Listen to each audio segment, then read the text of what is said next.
வணக்கம் உறவுகளே, எப்படி இருக்கீங்க? எல்லாரும் நல்லா இருக்கீங்களா? நான் ரொம்ப நல்லா இருக்கேங்க. நேற்றுங்க நானும் என் பையனுங்க பஸ்ஸில் போனோமுங்க. பஸ்ஸில் 3 சீட்டில் உட்காந்துருந்தோமாங்க. ஒரு சீட்டு ஃப்ரீயாக கிடந்ததுங்க. உடனே ஒரு பாட்டி வந்து எங்கள் பக்கத்தில் உட்காந்துச்சுங்க. பார்த்து என்ன ரொம்ப நல்லா பேசிச்சுங்க.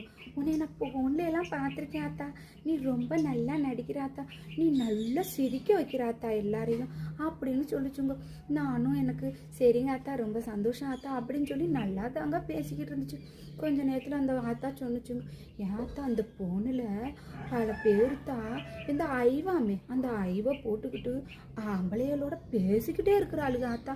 ஆனால் நீ அப்படி இல்லை ஆத்தா, நான் உன்னை அந்த ஐவிலையெல்லாம் பார்த்ததே இல்லை ஆத்தா, நீ எல்லாரையும் சிரிக்கத்தையும் வைக்கிற, ரொம்ப நல்லா நடிக்கிற ஆத்தா அப்படின்னு சொன்னிச்சுங்க.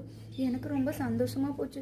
இந்த ஆத்தா எதையோ சொல்லுது போல அப்படின்னு நினச்சிட்டு சொல்லிவிட்டு அது வாட்டுக்கு இறங்கி போயிடுச்சுங்க. என் பையனுக்கு கொல்ல சிரிப்புங்க. ஏன்டா சிரிக்கிறேன்னு கேட்டால் என் பையன் சொல்கிறான், அந்த பாட்டி ஒன்றை வஞ்சக புணர்ச்சி அணியை புகழ்ந்துட்டு போகுதுன்னு. வஞ்சக புணர்ச்சி அணியா அப்படின்னா என்னடான்னு கேட்டேன். அதாவது உன்னை புகழ்கிற மாதிரி புகழ்ந்து திட்டுற மாதிரி திட்டிட்டு போயிருக்குமான்னு. என்னடா சொல்கிற? ஐவன்னு சொன்னது வேற ஒன்றும் இல்லைம்மா, லைவை தான் சொல்லுது.